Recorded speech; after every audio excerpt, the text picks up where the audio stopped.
Welcome to this week's episode. We continue to tech trend and shift to Bitcoin investigations.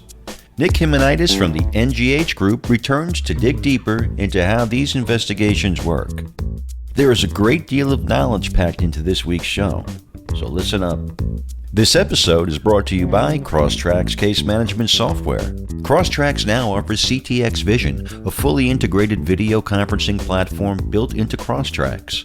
The videos you host go directly into your video tab. Crosstracks also integrates with programs you already use like QuickBooks, DelvePoint, Scope Now, Investigation Video Editor, Word, and more. The integrations, combined with powerful features such as automated audio transcription and report generation, help investigators generate revenue and improve efficiency. The system can be customized for any investigative specialty. Start your free trial today at crosstracks.co and use promo code PIP20. Now grab your calculator and take some notes. It's time to talk dollars and numbers. Let's drop in on Nick and our host, private investigator Matt Spare. And welcome everybody to the next episode of PI Perspectives. It's Matt Spare, your host. So today we are welcoming back a prior guest who was on one of our Quick Hits episodes. We had talked with Nick Himonidis a couple of weeks ago during the COVID lockdown. Always wanted to have him on to talk about Bitcoin because he does a lot of Bitcoin investigations. So I thought this would be a good time as we're starting to ramp back up into the normal, hopefully, talking about Bitcoin and understanding that type of investigative work. So Nick, I want to welcome you back to the program. How are you doing? I'm doing very well, thanks, and it's a pleasure to be back with you. Right. So it's been a couple of weeks since we've talked, probably about a month or 6 weeks or so. What have you been up to on your end? What have I not been up to? We've been very, very busy doing a lot of what I talked about last time, which is a lot of our normal work, but a tremendous overflow of computer security, cybersecurity work for folks who we don't normally do that kind of work for, but there's a tremendous ongoing demand for it out there, in large part due to the COVID-19, right. Lockdowns and restrictions. Even as things are starting to ease up and start to slide back to normal in the real world, I think a lot of folks have taken to this working remotely, and if it's worked for them or they're able to get by with it, we'll probably be doing it for a good long time to come. So we're still doing a lot of work in that area. Yeah, and that's basically what I've been getting from my clients. They're talking about opening up New York City, I think on Monday. So the day that this airs actually should be the day that New York City opens back up. But they're going to have different policies and procedures in place, right? So not coming back full time, maybe coming in a couple days a week, rotating the staff, having staff come in later, doing it like an 11 to 7 as opposed to a 9 to 5, so they don't have to travel during rush hour, just being creative with it. But I think you're right. I think there's going to be a big push for people to, do as much as they can from home and maybe just come into their offices, maybe 3 days a week and work at home 2 days or vice versa. So there's definitely a push for that. So you've seen a lot of this at-home network security setups and stuff then. That's a lot of the work you've been doing. We have everything from, just the folks being smart and proactive and saying, hey, I used to work from home a little bit. Now I'm working from home all day, every day. I need to up my security game, and they need some help in doing that. Right. To, unfortunately, a lot of the horror stories of, people getting hacked, people having problems. Phishing attacks have been very much on the rise. Yeah, definitely. And unfortunately, a lot of people falling victim to them. Yeah, I mean, I've seen an uptick of the strange emails that I've been getting on my own, and they're trying to come in all different ways, different angles. So a lot of bad actors out there, right? That's what we were talking about last time. Tremendous, and they are really ramping up to, I think, try and take advantage of the dispersion of the workforce, and the fact that a company with 200 people now, 195 of those people are not in the same place at the same time, and the bad actors they're very crafty, and they come up with creative ways to take advantage of that. Right. So what kind of fires have you been seeing in the last couple of weeks? Like what have been the big red flags, the big alarms that have gone off? Well, a lot of them relate directly to what I was just saying, people falling victim to well-crafted and sometimes not so well-crafted phishing attacks, many where the email a person receives on its face says it came from someone at their company. Right. So someone whose name they know, the senior vice president of marketing or the head of the accounting department. But of course, it really didn't. Right. And if they looked carefully and hovered their mouse over the from address, they would see that's not where it really came from. But they don't. They're working quickly and doing what they're doing. And the next thing you know, they're following the instructions in the email or clicking on the link that the email tells them to click on. Right. And they've got a major problem on their hands and they freak out. And among other things, they call us and ask for help. Okay. And I know we were talking about, just offline before we got in, about a lot of the security related issues that are going on here in New York. As we're recording this, there's been tons of protesting. Yesterday wasn't quite as bad as the day before, but there's been some real craziness going on all over the place. It seems like everybody's forgot about COVID-19 and they're just out and about in the streets. It is crazy. I fortunately have only seen it on the news, right. Although there was a couple of protests not 5 miles from where I live yesterday, and I know that there was a pretty significant police response, and it's a scary thing. Yeah, it's a balance of people are out there for with their constitutional rights to do so, and then there's those that are just not behaving. So it's crazy. So have you seen in your workflow any security related issues to the protesting or anything related to that going on? We have not a lot. We've done some work for a few select clients who wanted us to track social media traffic that might relate to protests or potential rioting or damaging activity, that might happen where they're specifically located. Right. But just a handful of those. Right. I know my Citizen app notifications has been going off like crazy. Yeah. It's just nonstop. There's all this stuff going on. So interesting times, man. 2020 has has been a very interesting animal. It has, and I don't know if anyone who's being honest could say that 2020 has gone the way they expected so far. Sure. Yeah, I've seen the funny memes about the astronauts, right, being smart enough to get off the planet, right? While it's falling apart. But what are you going to do? Okay, so we're going to talk here today about Bitcoin. That's the reason that we wanted to do it. You gave a great presentation to the Society of Professional Investigators. Thank you. I guess it was last year, right? Yes. Yeah, and just a great in-depth presentation. Somebody who actually was able to explain it, I think, in layman's terms, where you can get some sense of what it's about, and we're gonna jump into that. But before we do, tell me a little bit about how you got into doing that type of work, and was there any kind of training or certifications or things that you needed to pass to consider yourself an expert in that particular area? Sure. The way I got into it is scarily similar to the way I got into doing computer forensics in general in the first place. Okay. I've been in the private investigation and legal financial fraud litigation space for going on 30 years. And years ago, probably at this point, I don't know, 15, 16 or more years ago, folks started coming to us in connection with financial investigations that we were doing or beginning to do for them. Right. And literally walking in the office and plopping down what we used to call a tower, right? Computer tower, right. Desktop computer in the office and saying, well, you told me to bring anything and everything I had that, might relate to this financial investigation. here you go. Right.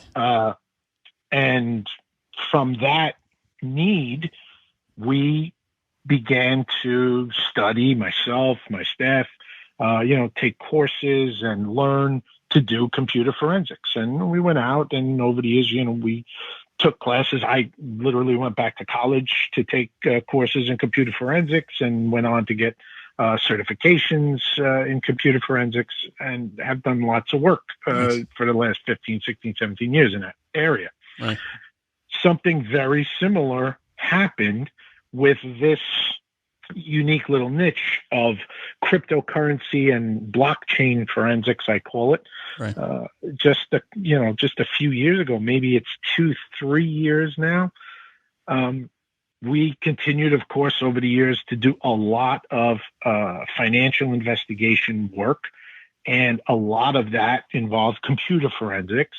And all of a sudden, a little at a time, one case here, 2 cases there, the issue of Bitcoin and occasionally some other cryptocurrencies started creeping into those cases, and either a forensic accountant or someone else we were working with brought it to our attention, or we came across it ourselves and we're like, what is this? Right, how does this work? Oh, there's something here that indicates this guy has Bitcoin. Well, we know what that is, but we weren't experts in it, or certainly not experts in the forensic aspect of it at that time. Right. And we pretty quickly realized that this is going to be the next big thing. I'm not talking about the big picture of Bitcoin economically. It had already really, really become a thing. Right. But we very quickly started to realize this is where it's going to go in terms of people doing shady financial transactions, right, people looking to hide assets, people looking to do anonymous transactions, etc. Right. The more we looked at this, the more we realized this is it. This is a game changer, and this is where all that kind of activity is going to wind up going. And we better, up our game. And at that point, we started studying up on it. Right. We, try to read everything that was available about cryptocurrency investigations and how to do it. And then some certification avenues did come around, and I myself went and took a course, a rather lengthy course, and actually did get a certification as a certified cryptocurrency forensic investigator. Right. And that was a little over a year ago. Okay. All right.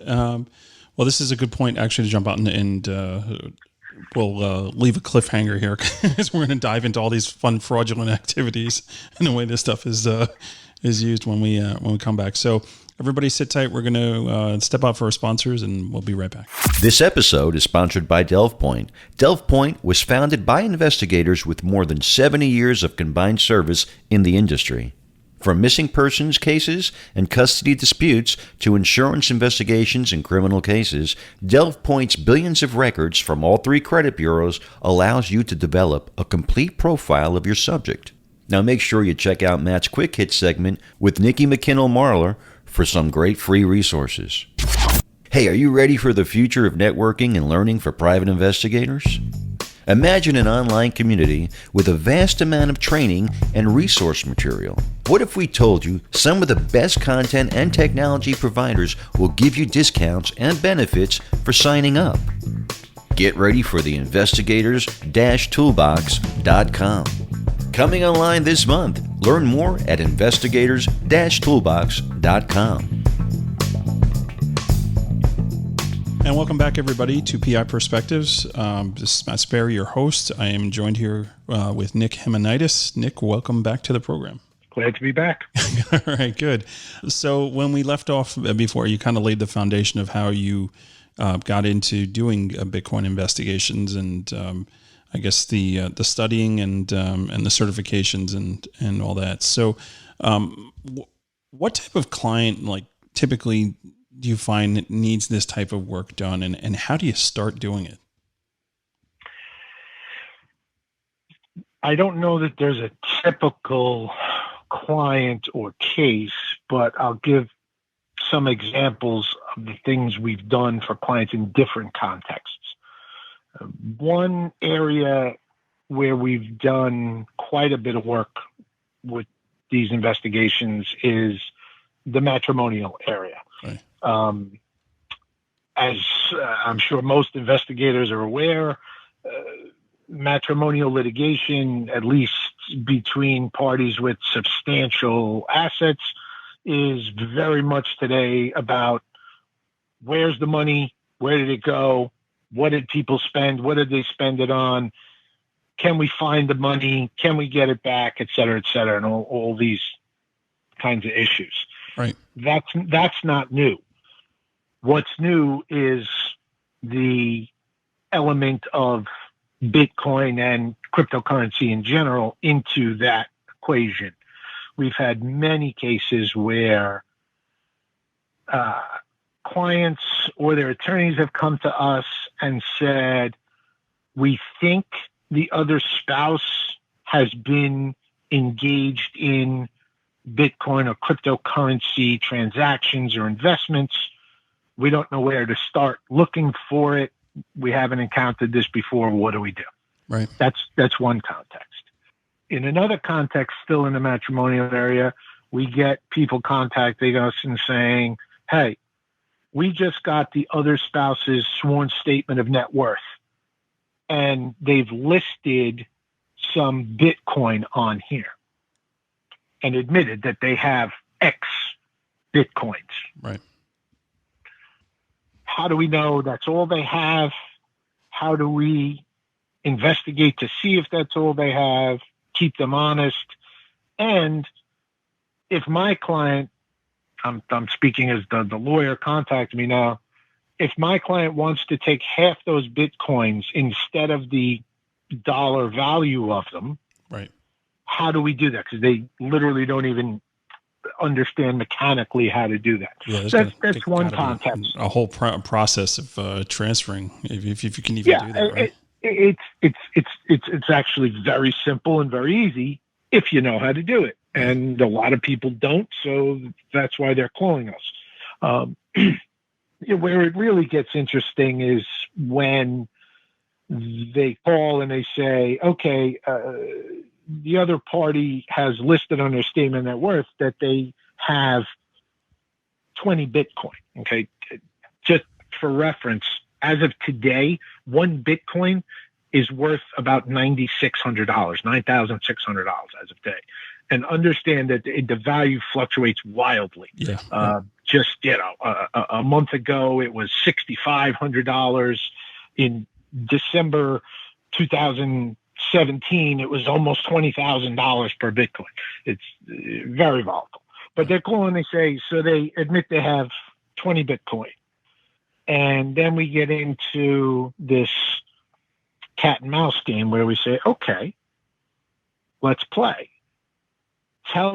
Let's set up a Bitcoin address and wallet, and I'll talk about that after, for your client to receive half of those Bitcoin. And we do. And then the other party transfers 10 Bitcoin to our client. Seems simple enough. Right. Now, if they wired half of whatever money they had in a particular account, you could try and trace those funds. Here, you could do the same thing, but it's a completely different set of how do you do that.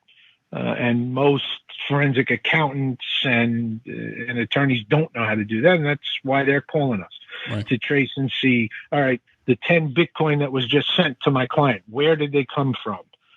Can we trace that back any further? How much other Bitcoin might we be able to discover that this party has that they didn't tell us about? And that's one whole area that we get involved with. Another area is the ransomware victims. Now, we get a lot of calls from clients who've been ransomwared, and I'm sure most people are familiar with what that is. Hackers infiltrate your system. They don't actually steal your data. They encrypt it. And then they send you a message that says, hi, we've encrypted all of your data. And you know that it's a legitimate message because you can't access your data anymore. You know it's been encrypted. Right. And then they offer to provide you with the decryption key for 2 Bitcoin or whatever, $10,000 worth of Bitcoin or whatever the case may be. Some clients want to pay the ransom because they've done the math and they know that the risk of not getting their data back or the cost and time factor to try and get their data back without paying the ransom, if they don't have good backups, is many, many, many times more than the ransom that's being asked. And the folks who perpetrate these ransomware attacks absolutely know that. Right. They're very smart, and they always keep the ransom amount at a price point where it probably makes sense for most victims to pay it. Right. Well, number one, a lot of clients who are in that position and decide they're going to pay the ransom, number one, don't have any Bitcoin and don't know how to get any quickly. Number two, they don't know how to go about making the payment and keeping the other party, the ransomware hacker, honest. Right. In other words, in this transaction. So we get involved in helping to facilitate that kind of thing. Now, the step beyond that is, which follows logically, and I'm sure is burning on every investigator's mind, right. They pay the ransom, but then how do we go find the perpetrators and track them down? That, unfortunately, is beyond difficult. And most ransomware victim clients who get to this point with us do ask us, can you track these people down even after we pay the ransom, so that we could file a criminal complaint or sue them or, whatever the case may be. And the answer is we can try, but it's a losing proposition. Yeah. And the chances are very good that we are not going to be able to ultimately identify them. Right. And the reason for that is because the Bitcoin ecosystem was designed to be anonymous. It's not fully and completely anonymous at this stage of the game. It's pseudo-anonymous, but it was designed to be anonymous for everyone, even the casual user. Right. And these guys, or whoever these perpetrators, are professionals. They do this every day. So they're taking 10 extra steps on top of the built-in anonymity of the Bitcoin ecosystem, which is called the blockchain, to stay anonymous. Right. So. Yeah, I mean, they're definitely ahead of the game. I mean, they're career criminals. They're going to know what they're doing. So that's pretty obvious. I would think probably another area, and correct me if I'm wrong, is surrogates work, right? So you have people that have Bitcoin that pass away. And then you've got the next of kin trying to, probate the estate, where they come across this Bitcoin. And I don't know what this is, or how do we figure this out? Right. We have had a couple of cases like that. And unfortunately, the answer we have to give those people is, all right, we are going to help you try and, number one, confirm the Bitcoin holdings at the addresses in question or whatever, but to get it, to actually access it and have the ability to transact it, spend it, transfer it, whatever you want to do, requires something called the private key. And I'll explain that. Yeah. But without it, there's no one to go to. It's not like you can go to the bank with a court order and say, this court order says I'm now authorized to withdraw this money. There's no one to go to with a court order or letters of administration or any other type of legal process, because there is no central repository. Right. There is no central regulatory figure or body or person or group running this. It's an autonomous, organic ecosystem Right. that was created and launched back in 2008/2009 and has literally taken on a life of its own. And that's what its founders intended, Right. To really attempt to disrupt the traditional banking and financial system by creating a virtual currency that didn't rely on any central bank, wasn't regulated by any government or government agency or anything like that, and they largely succeeded. Yeah, it's pretty amazing how it took off. So yeah, one of the things that fascinated me about your presentation to SPY was that whole key, and having an actual hard copy of that key and like printed on, I think you said like a metal plate or something like that, where Yep. making sure that you have that somewhere, yes. right? Have it like in a safe deposit box or something like that. So God forbid something happens to you. I remember you told one horror story of somebody who had passed away and they just couldn't recover any of the money. I'm sure that happens a lot. It's pretty scary. And it is scary, and it's very true. Bitcoin is very much a bearer instrument, like bearer bonds of old. Right. It doesn't have any physical existence on its own, but it's a bearer instrument to the extent that if you have the private key that corresponds to an address on the Bitcoin blockchain where there is some amount of Bitcoin located, right? Let's say $1 million. There's $1 million worth of Bitcoin located at XYZ address on the Bitcoin blockchain. Anyone who has the private key that corresponds to that address can transfer those Bitcoin. So whether it's legitimately yours and you have the private key, or whether the private key was stolen from you, hackers got their hands on it, or accidentally, fell into the wrong hands through negligence or whatever, anyone who comes into possession of that private key could immediately steal or transfer those Bitcoin that are located at that address. There's no one checking ID. There's no one asking you for social security numbers or any other forms of authority or documentation. You got the private key, those Bitcoin are yours. Right. And the reverse is also very true. If you lose the private key to the address where your Bitcoin is parked, you have $1 million of Bitcoin parked at an address on the blockchain, you have the private key. Let's forget about someone, you getting hacked and they steal the private key, because if they do, they're going to steal your Bitcoin within moments. Right. And then the Bitcoin's gone. It's going to move elsewhere on the blockchain as directed by them because they had the private key. But let's just assume you lost the private key. You weren't careful about how you were storing it or backing up. You lost it. The Bitcoin at the address in question, that $1 million worth of Bitcoin parked at that address, is going to stay there forever. Right. Unless you find that private key. And if it's really gone, like you lost it.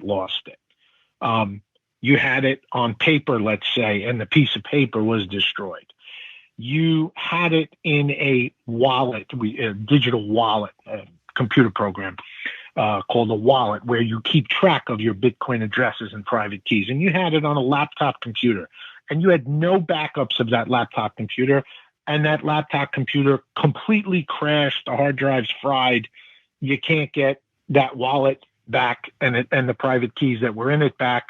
That Bitcoin, that $1 million worth of Bitcoin, is stuck and frozen forever, because there is no one to go to and say, well, I lost my private key. Right. Can you give me a new one? It doesn't work that way. It becomes a very valuable laptop, I guess, right? Yeah, exactly. And from an investigative standpoint, and that's, I think, what you're remembering from the presentation I gave at the Society of Professional Investigators, that's something that concept is something we can use and leverage, because consequences and risk of loss drives conduct, right?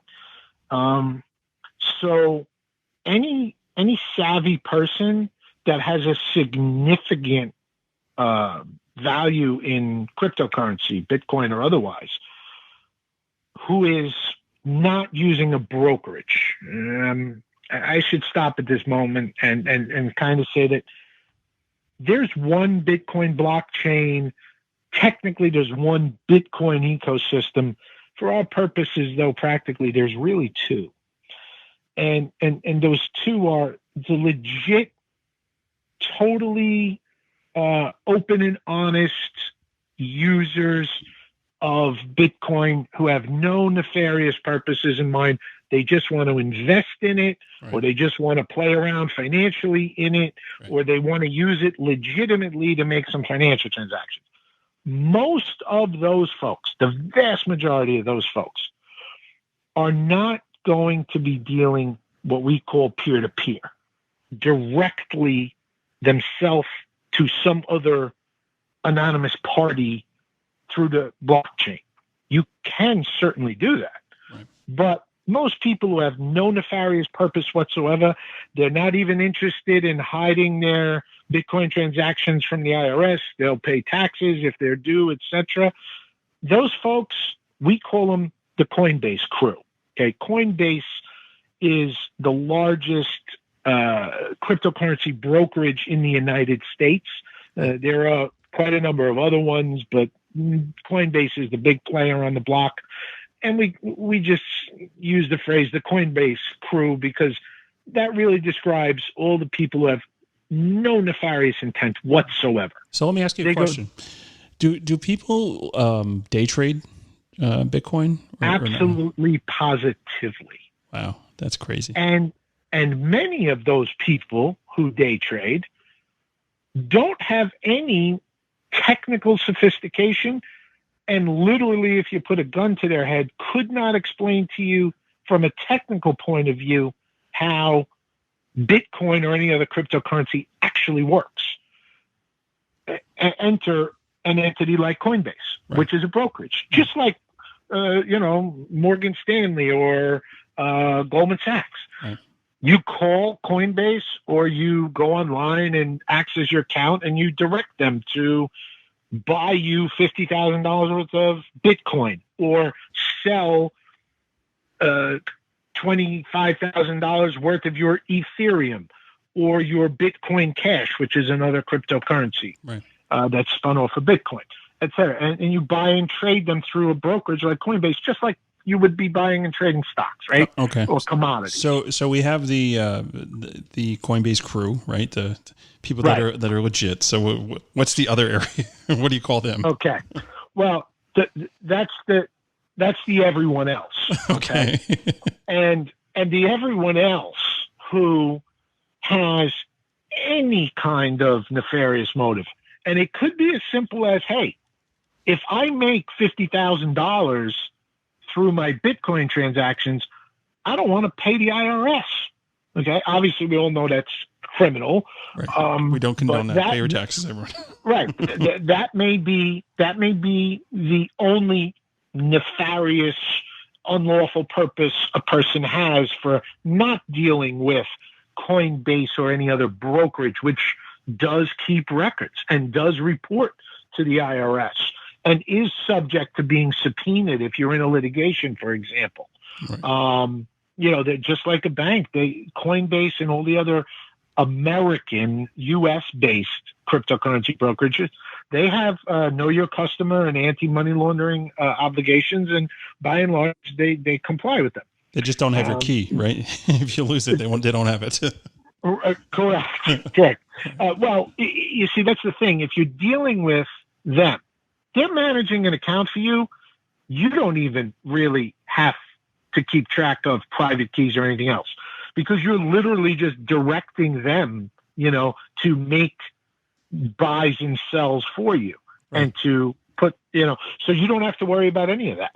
You have to worry about them getting hacked, because that's a whole other story. And there have been a number of well-publicized situations over the years where cryptocurrency brokerages have been hacked and people have lost millions of dollars. The most famous was one called Mt. Gox, MT, the abbreviation for Mountain GOX. They were not based in the U.S.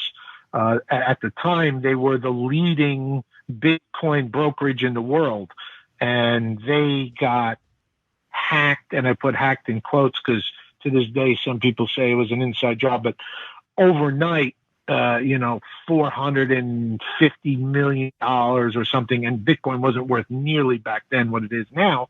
$450 million worth of Bitcoin disappeared like overnight, and a lot of people lost their shirts. But wow. So the other group is the everyone else, and those are the folks who are dealing peer to peer. Okay, and the key here is this: if you're buying and selling cryptocurrencies through brokerage, that's cute, okay? And economically, it's maybe different from other commodities and stocks and things. But on a practical level, from a financial investigation point of view, it's really no different than anything else because there's an entity you can go to and get all the trading records and the financial records and the account records and all this kind of stuff. When this really becomes fundamentally different from any other kind of financial transactions myself or any other financial investigators I've ever had to deal with before, is when folks decide, I'm going to do this all on my own. I'm going to sit down on my computer. I'm going to download a piece of software. Bitcoin Core is one of the most popular digital wallets in the world. I'm going to download Bitcoin Core. I'm going to generate some addresses and private keys that go along with them using the software. And I'm going to go and procure some Bitcoin for myself directly from some other individual. And that's a peer-to-peer transaction. And I'm going to give you some examples of how folks do that. Because, I've had a lot of savvy financial investigators say to me, well, yeah, this is all theoretical because, there has to be that exchange with fiat where, the party has to wire or transfer money somewhere to get a brokerage to give them the $1 million worth of Bitcoin. No, they don't. There's an entire Bitcoin black market. Right. So I download and start running Bitcoin Core. I set up a digital wallet for myself on my computer. And then I go on the dark web and I go to any number of sites on the dark web where I can arrange to purchase Bitcoin or sell Bitcoin. In this case, purchase Bitcoin peer-to-peer at a premium, of course, because the person selling you the Bitcoin knows, especially if you're going to pay cash, as in green paper money, right, for the Bitcoin. But this happens every day. And I mean, it happens way more than people in the mainstream space give it credit for. I know it happens. I've been involved in cases where we not only know it has happened, we've seen it happen and tracked it happening. Somebody takes $100,000, in a bag and goes to Starbucks and sits down with a person and says, I got the cash right here. And the other party says, okay. And the other party transfers them what in effect is $85,000 or $88,000 worth of Bitcoin, because there's a heavy premium on this kind of transaction. Yep. But you just exchanged $100,000 cash, green paper money, which takes up space. It's very suspicious, right, to carry around. You can get in trouble going through an airport with it. Right. If the cops find you with $100,000 cash, there's a million questions you're going to have looking to for the cocaine. Yeah, right, exactly. And all those things that go along with that, including where you're going to hide it, that your spouse or whoever you're trying to hide it from isn't going to find it, right, etc. And then, hey, what if I have to go on the run? And I'm not trying to be funny here. People who are doing this kind of stuff think this way. If I have to go on the run, 100,000 cash, okay, maybe not so hard to run with, but what about $1 million? What about 5 million?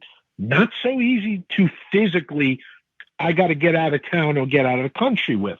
Right. Well, if I engaged in one or a series of black market peer-to-peer Bitcoin transactions and amassed through that series of transactions $5 million worth of Bitcoin, okay, I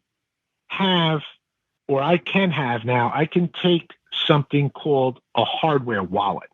It's the size of a USB stick. I can stick that into my computer, and it is on that device where I store my addresses and private keys, which is all I need to control that $5 million worth of Bitcoin.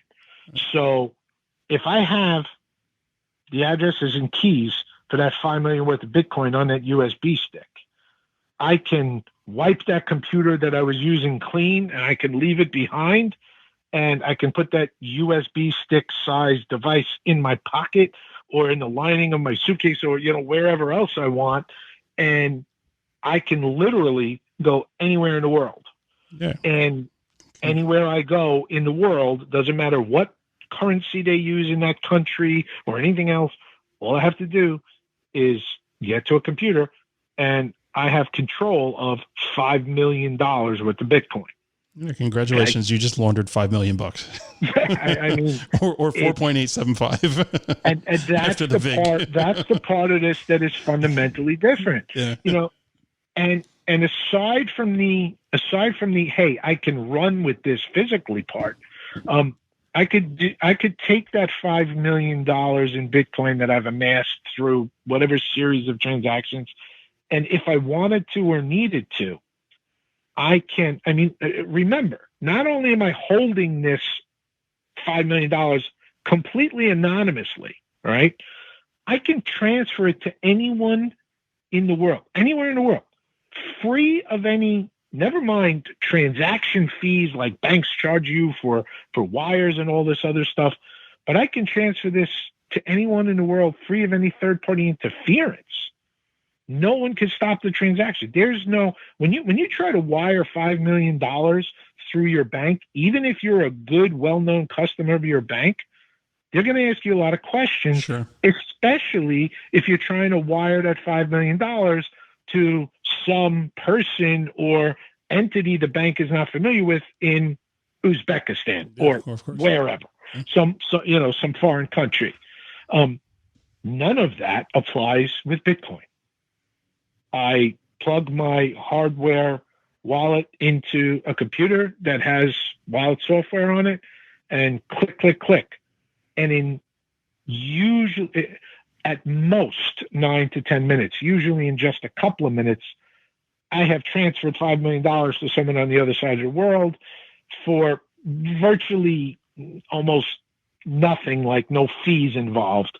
There are some very, very nominal transaction fees that happen on the blockchain, but they're de minimis and not even worth talking about. Right. And like I said, more importantly, free of any potential interference or questions being asked by any bank or government, because there's no one to ask those questions.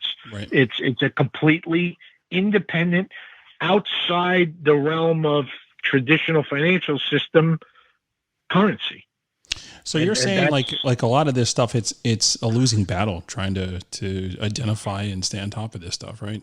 As far as like an investigator goes, right? It's very, very difficult. It is, and it's not, right? So look, there are over 3,000 cryptocurrencies currently operating out there. Most of them no one's ever heard of. But even if we just talk about, say, the top 100, Bitcoin has a market cap of $177 billion, okay? And anywhere from $25 to $40 billion of Bitcoin changes hands every day, right? That's the trading volume. It's huge. It dwarfs all other cryptocurrencies by a huge margin, okay? In fact, I think that the rest of the top 10 added up together don't even come close to Bitcoin. So because Bitcoin is so dominant in the space, a tremendous amount of time, effort, and money have been spent on exactly what you just said. Figuring out ways to track this stuff, conduct forensic investigations into these transactions, and very importantly, de-anonymizing the addresses on the blockchain and the individuals behind the transactions. And it's complicated, but it can be done. And in fact, there are a couple of there's more than a couple, but there are a couple of really big expensive subscription type software database services, and we're all familiar with TLO and Sure. tracers and all these investigative databases, some of which are phenomenal, and these days some integrate various quote software features through their services. Well, there's a couple. One is called Elliptic, ELLIPTIC, and the other one is a product called Reactor, made by a company here in the U.S. called Chainalysis. And they are very, very expensive, like $100,000 a year expensive. Oh, wow. But they have put millions of dollars into doing with the Bitcoin blockchain what companies like TLO and tracers have done with public records, right? Right. Going out, grabbing the public blockchain, because the entire Bitcoin blockchain is publicly available. You could download it tomorrow, assuming you had the computing power and the space, because it's big, but it's public. So you download the whole blockchain, and then if you put enough really smart people and enough computing power behind doing, analysis and what they call clustering to try and group addresses and transactions and make heads or tails over, well, it looks like these addresses here seem to all be controlled by the same person based on the way the transactions line up, et cetera, and then doing a lot of what we're very familiar with, which is OSINT research, right? Open source intelligence, to try and match up at least one address in that cluster to a person or an entity, and thereby presumptively identify the person who's controlling this group of addresses. And just to give you one really super simple example of that, because a lot of people say, well, I don't understand. How would you do OSINT research like on a Bitcoin address? Well, Bitcoin addresses are not user-friendly, okay?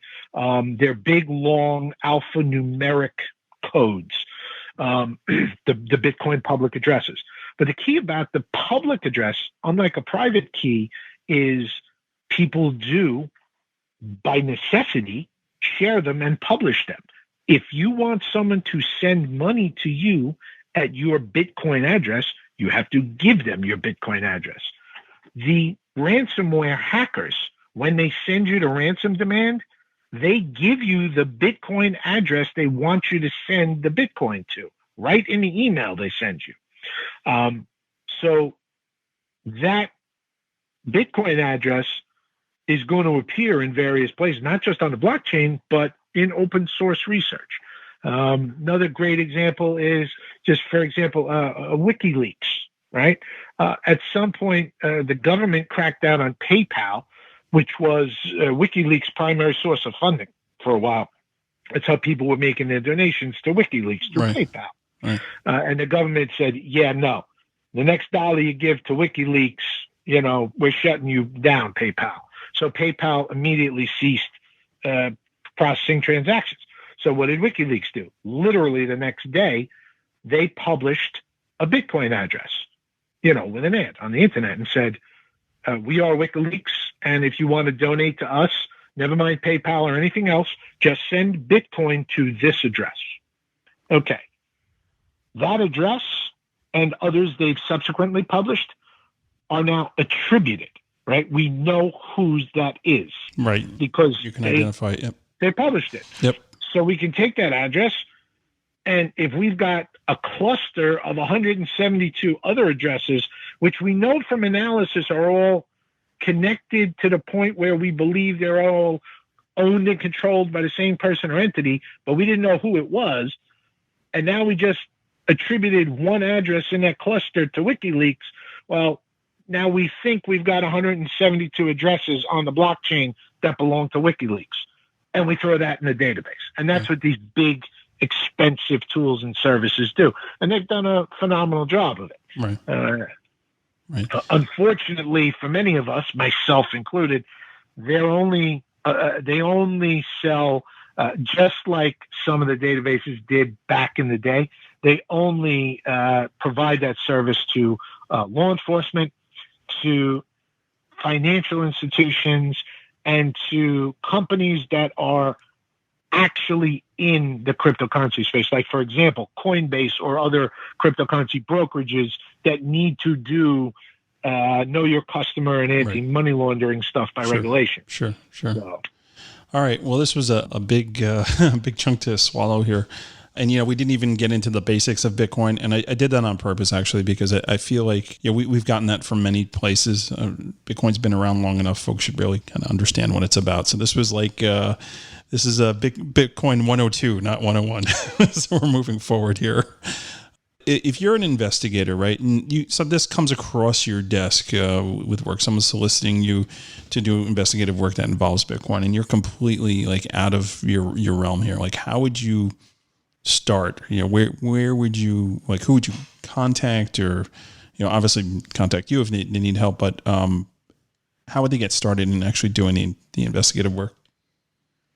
Well, there are a number of really good books that have been written about cryptocurrency investigation, etc. In my opinion, the standout among them is a book by a fellow named Nick Furneaux, Furneaux.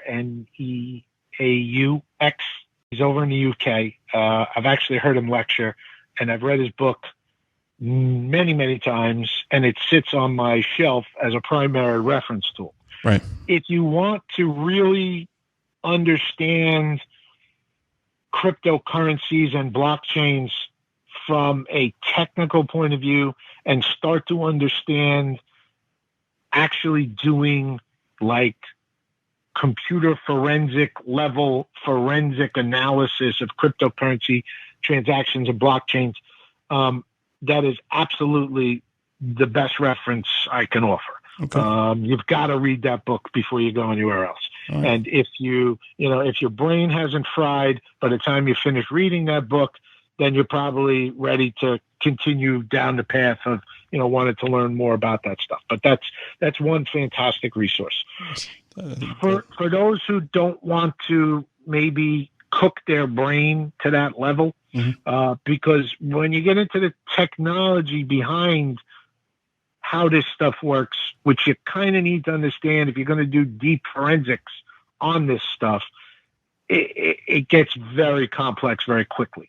But there's a lot that you can do, I think, as an investigator without getting into it on that level. There are blockchain explorers, for example, some very, very good ones. Blockchain.info, for example, oxt.me. These are, remember I said the blockchain is public. Right. You don't necessarily need to download the blockchain, which is basically a giant, very complex spreadsheet, like 256 gigabytes in size. It's a lot of math. Way too much math for me. It would take you days and days just to download it. Nevertheless, try and open it and interpret any of it. Right. But there are blockchain explorers. You can literally go to them if you have an address. If your client, you can do things as simple as Google sample Bitcoin address or what does a Bitcoin address look like, right? I can't show them to people because we're doing a podcast, but they're long and they're alphanumeric, and you can see what they look like on Google. And if your client comes to you and says, I found this paper in the drawer, or I found this printed little coupon looking thing and it has this number, you can recognize that that's probably a Bitcoin address. Right. And if it is, you can literally go to a blockchain explorer and plug that in. And, that's not going to do a forensic analysis for you, but you can do a lot. You can find out, is there any Bitcoin currently at that address? When was the first time that address appeared on the Bitcoin blockchain? How many transactions have gone in and out of that address? When was the last one? All of that information is public, and it's available just by going to a blockchain explorer. Right.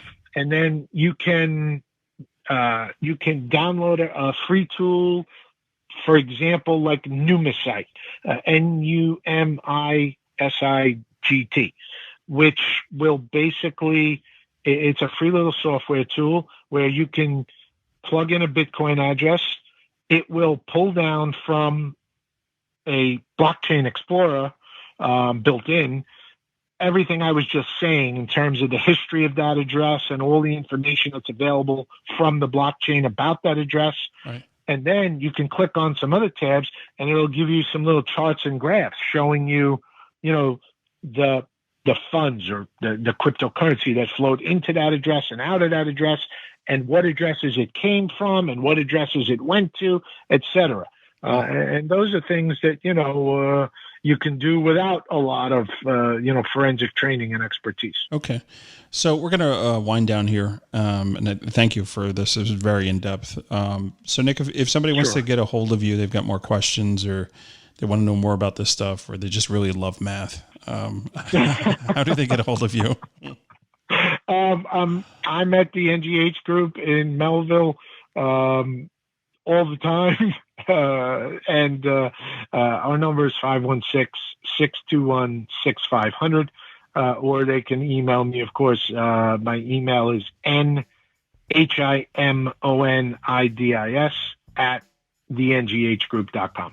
Okay, perfect. And we're going to put that information in the show notes along with the those websites that you had suggested earlier. We're going to throw those up there too. So, hey man, thank you so much for coming back on short notice here. And always a pleasure to talk with you, Matt. Yeah, it's good stuff, man. I appreciate it. And you definitely, you're the guy when it comes to this. When somebody asks me, like, who do I know that knows this stuff? I'm like, please call Nick Himonidis. I hate math. So. And we certainly appreciate it. Yeah, no, it's good. It's all good. So thanks everybody for tuning in, and we'll catch you guys next week on the next show. Have a good day. Wow, that was a lot of content. I'll have to listen to that one again. Nick really knows how to keep this stuff interesting. Make sure you reach out to him if you need help with these types of cases. And watch out for some great content from Nick coming to the Investigators Toolbox website in the near future. We also want to make sure to thank Crosstracks, Delve Point, and the Investigators-Toolbox.com for sponsoring the show. Please, folks, check out their websites and consider using their services. Make sure you use code PIP20 for additional savings. Next week, we welcome the American PI, Paul Jabe. Paul gives us an update on his new business coaching project. Please be sure to give us a rating and review at Apple Podcasts and share the show with your friends. Have a great week, stay safe, and thanks for tuning into PI Perspectives.